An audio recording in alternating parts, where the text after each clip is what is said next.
స్థానిక రాజేంద్రనగర్ ఇలవేల్పు శ్రీ గజ్జలమ్మ అమ్మవారి 65వ జాతర మహోత్సవంలో భాగంగా శ్రీ గజ్జలమ్మ ఆలయ కమిటీ ఆధ్వర్యంలో భక్తులకు మహా అన్న సమరాధన జరిగింది. ఈ అన్న సమరాధనను ఎమ్మెల్యే ఆదిరెడ్డి వాసు ప్రారంభించారు. ఆయన మాట్లాడుతూ గజ్జలమ్మ అమ్మవారి ఉత్సవాలను ఇంత ఘనంగా నిర్వహిస్తున్న కమిటీని అభినందించారు. సుమారు 3000 మంది భక్తులు అన్న ప్రసాదాన్ని స్వీకరించారు.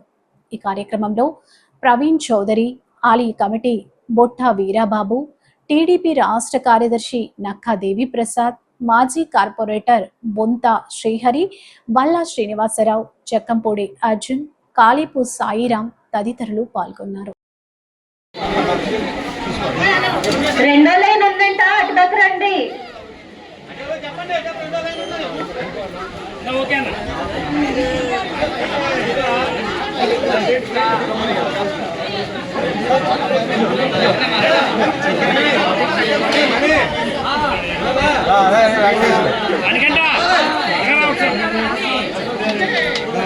నాగబాబు